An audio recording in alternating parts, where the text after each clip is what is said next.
Alright guys, welcome back. This is Frank again. I'm going to walk you guys through setting up a 168. Not so much actually like building it in AM. I can walk you through that, but um, really what I want to show you is how to get everything set up. Okay, so first things first, what we'll do here is that we will come to the airliners finder, the Etihad version. This website is built, maintained by players. Okay, so this is a pretty nice website. You also have the official Play Ryan one, but that's it. That is just a route finder. That's been incorporated here, but the one here is actually a little bit better. Um, so when you come to this website and you come to Circuit Finder, this is where you'll do your 168 setups. First things first, we want to make sure we have some things already established. One, we already know the plane we're going to use, and hopefully you have a decent plane. It doesn't really matter what kind of plane, though it will be significant on the route length. So I'm using this plane. That's just my preference. Um, and then the hub you're going to use. Now, by default, if you've never seen this before, sometimes it comes up like this. You can just hit quick entry, just type in the airport code, and it will, and it's just a little easier. And then you got your configuration, 168 hours, passenger economy. That's the other thing to know when you're doing 168s is that um, typically that's kind of designed around an all economy aircraft configuration. Okay, so it's though you do have options here for tri-class. I could do that if I wanted to, um, but um, most people opt for the economy, and but that's you can always do that as well. Long haul, and you'll notice something that this is actually the check mark here is already checked by default. It says don't give me anything past 1,400 or 14,000 kilometers. That's fine. My plane doesn't go that far anyway. It only goes up to 13.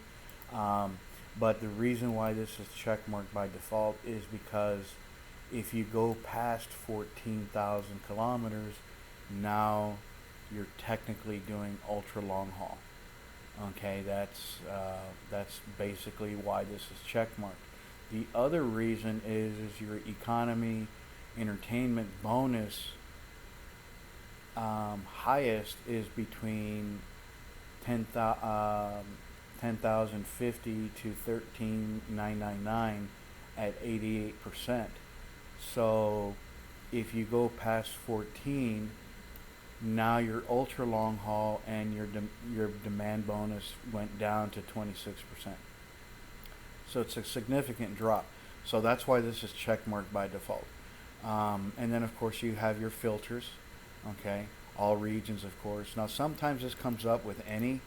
Um, Make sure the other options you have 6 route, you have 5 route, um, but I have done 5 and 6 route.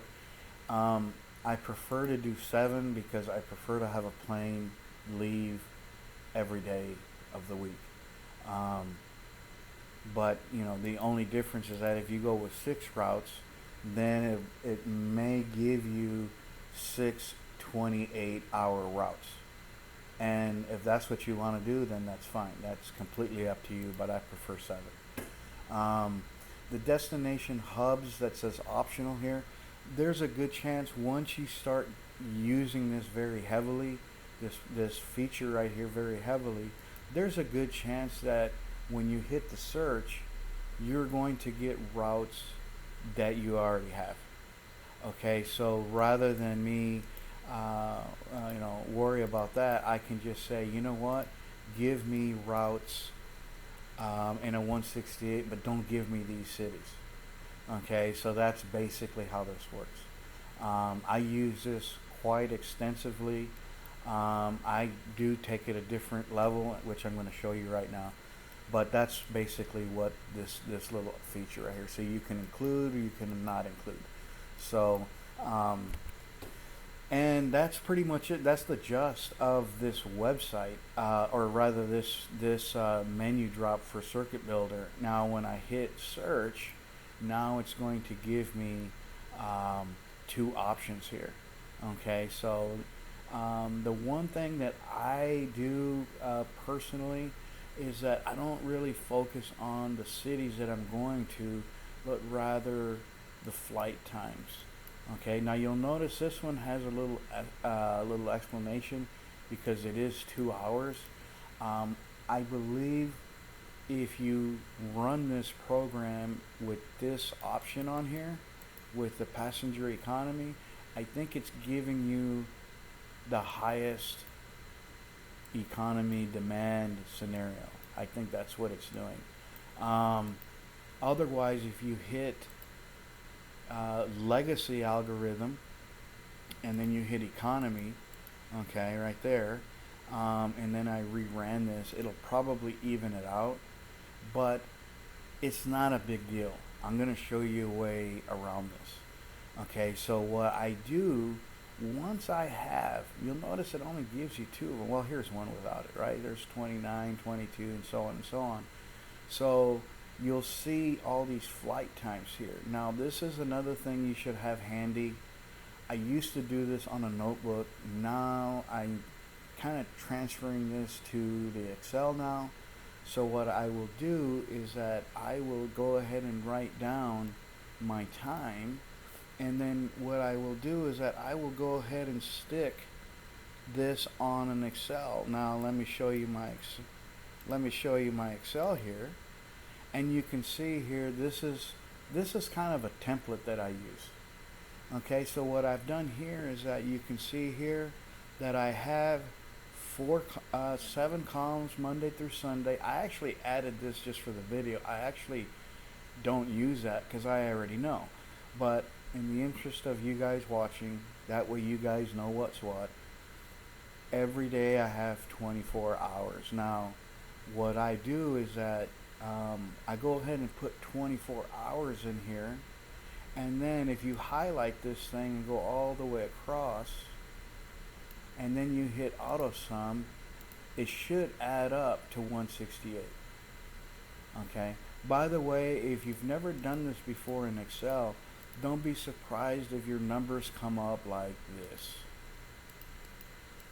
They come up like that. Okay. Don't panic. Just bring that decimal out a couple places, and that way you know what's what. Another thing to be aware of is that you'll notice that some of these times here say 29:45, 22:15.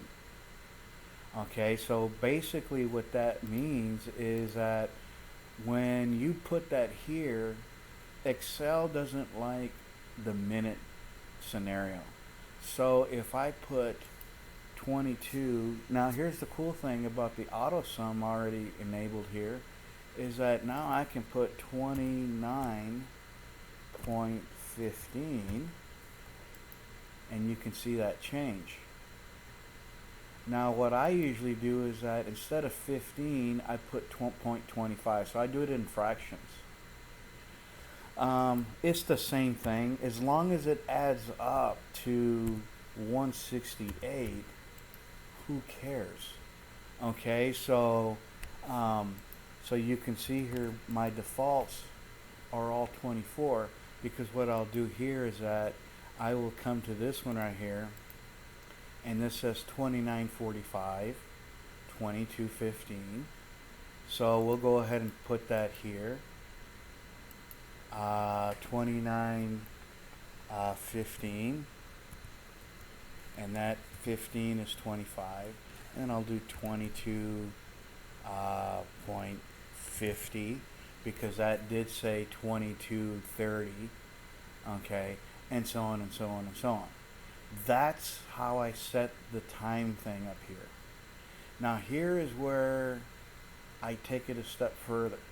Because I don't want to come back to this website every time I got to do a 168, what I will do is that I will take this time here, and then what I will do is that I will just open up another tab. Okay, I will open up another tab to Route Finder. One thing happens when you do that. It remembers the hub, it remembers the plane, and now, what was that time?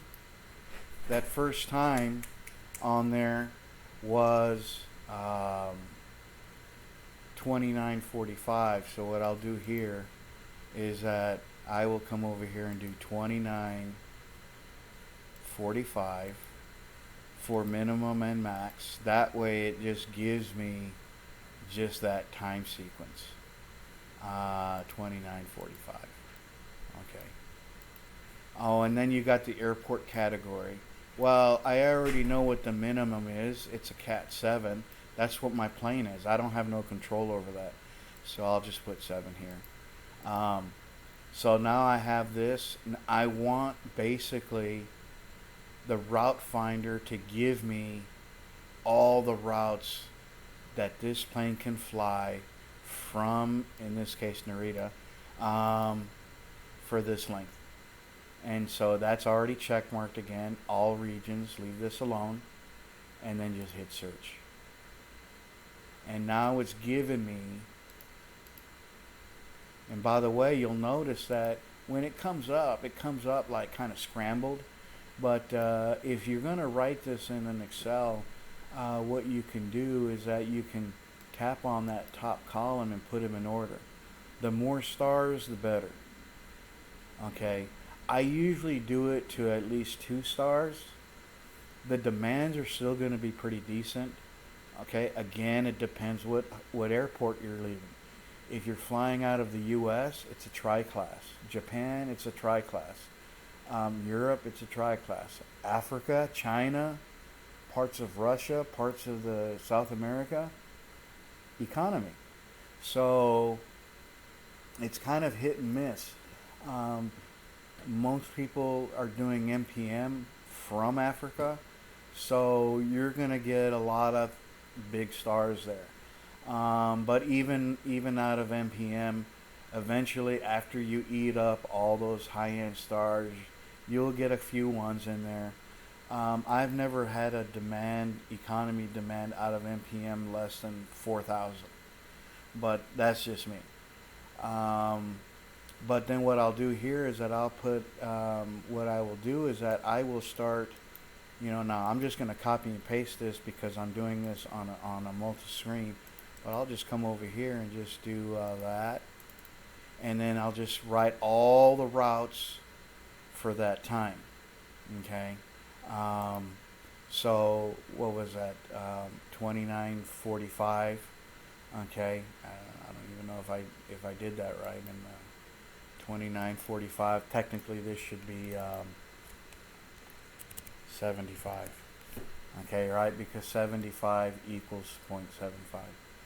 So, so then I'll just keep writing these things down, and then after a while, you just do it for the next one, and then you do it for the next one, and you do it for the next one.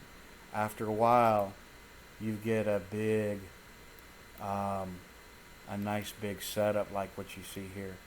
This is how I do it. So you can see here that 27 hours and 30 minutes, I found all these routes. For 26 hours and 30 minutes, I found all these.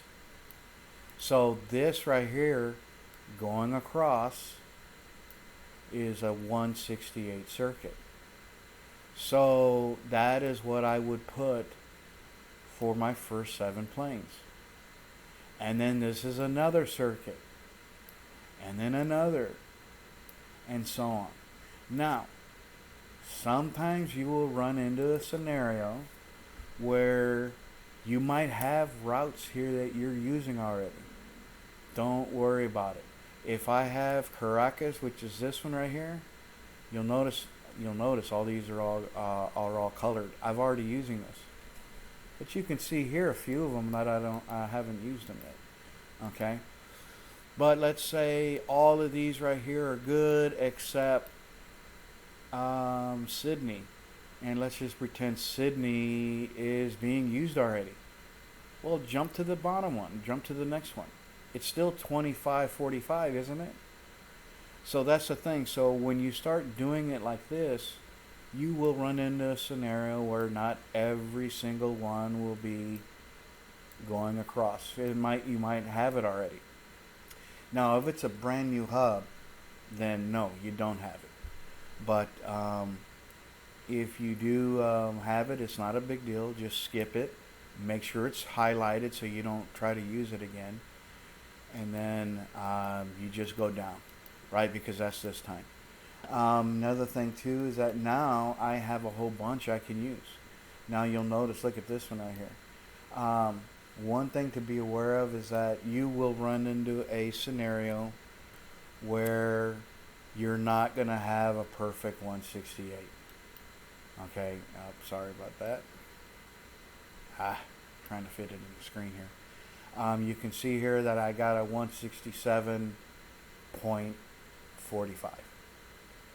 That's okay.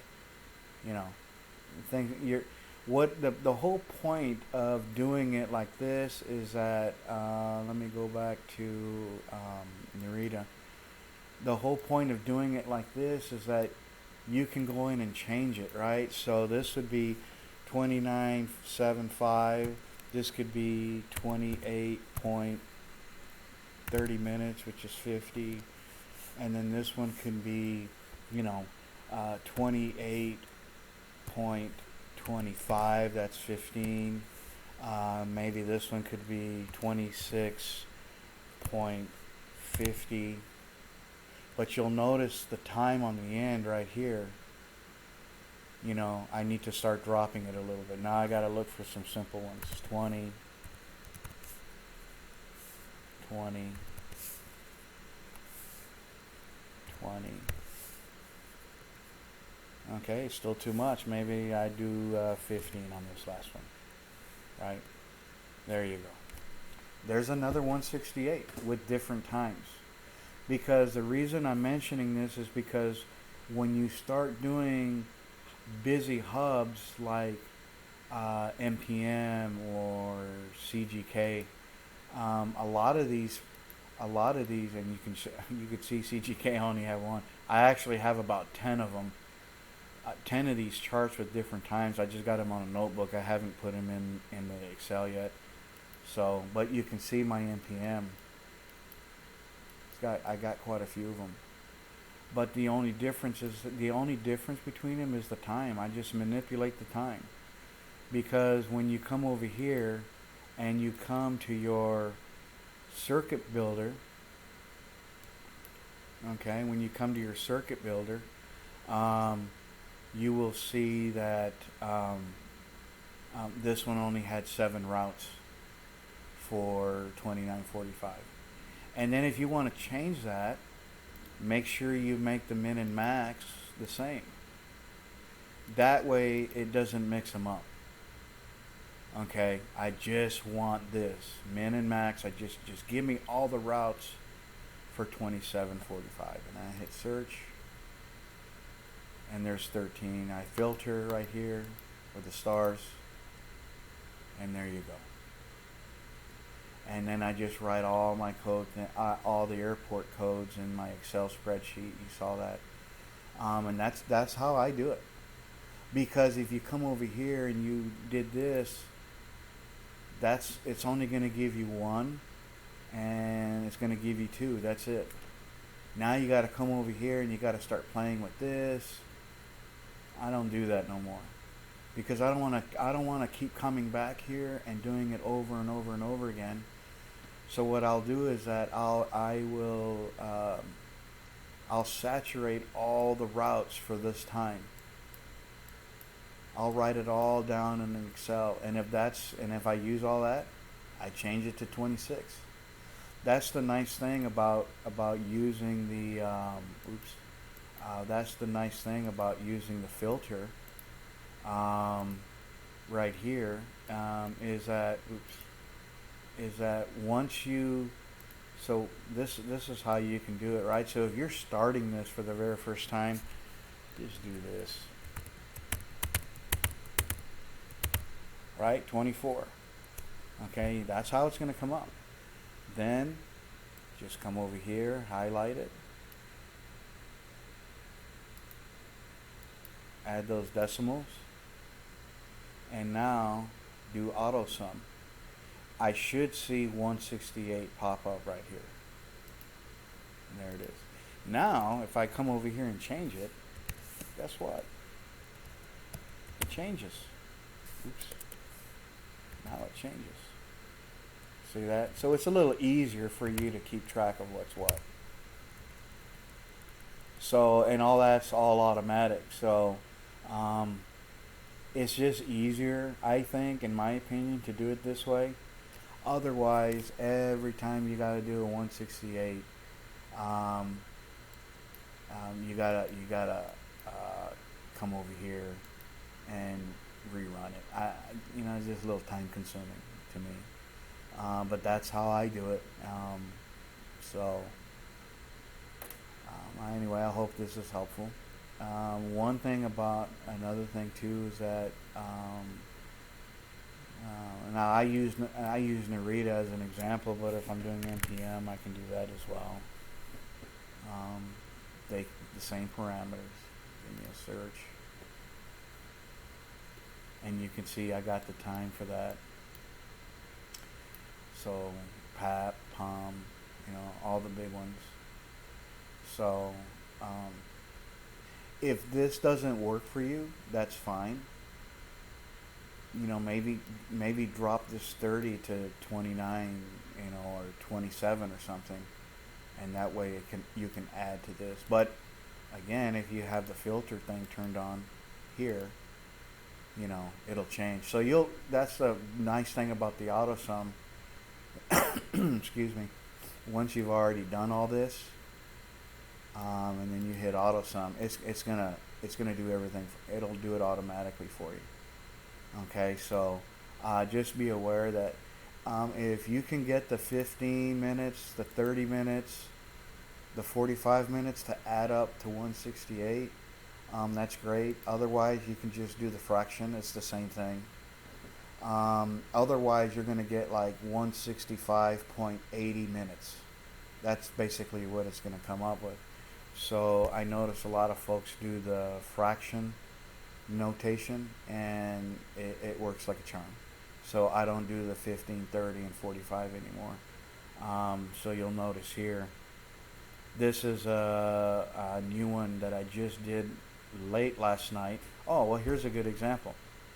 I actually have Narita up and running. I pulled out a whole bunch of stuff. So I built a new 168 circuit. And then I did my homework. I did all the searches for these hours. And then I noticed I had AUH being used. So this morning I put 2 waves on these. And I couldn't use this one. I was already using it. It was already in another 168. So I just went to the next one down. That's how that works. So, and I had 2 waves on it. Now, as far as the waves, this is me. This is your labeling. But if you want to, how you label your planes is completely up to you. I label my planes like this. NRT, the 168 number that I have, and I've got a lot of them. So I did this one this morning. This was number 40. And then this would be my first wave. And then Monday through Sunday. That's my 7 planes. And then I did another 7 planes using the same 168. Okay, I don't know why I just did that.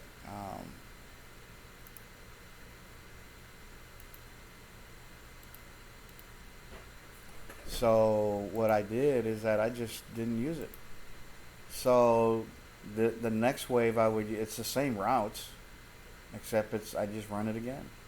But that numbering scheme would be N uh, Narita 40.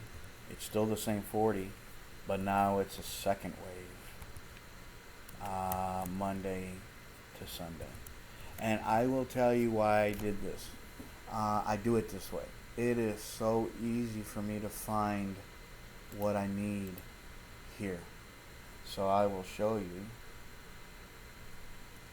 And actually, it's actually easier if I went to planes, aircraft,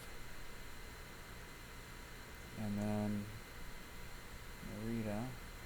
And then if I want to look for a route or my 168, I just go NRT, and I'm using my iPad now, sorry. I'm using the iPad now, NRT, and then, I'm just not capitalizing it, NRT, there's 30, so there's my 7 routes for 30, 31,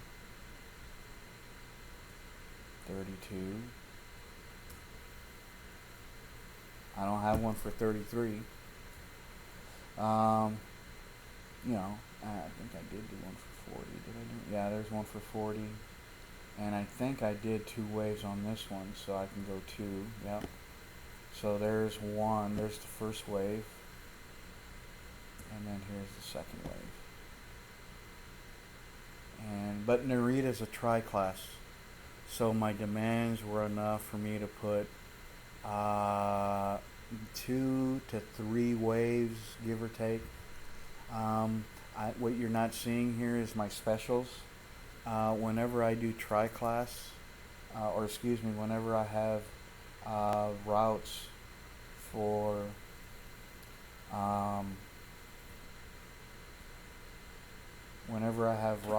that are tri-class, what I will do is that I will deliberately run that plane just for that city, all business and first class. So, but that's just me. I'm just trying to squeeze out as much as I can. Narita is a really good hub, but it's not Africa, right? So you guys already know that. So that's just how I do it. So anyway, well, I hope the video was informative, and I'd like to thank you for watching. If you have any questions on the 168, just shoot me a message. Okay? Thanks, guys. Talk to you later. Bye.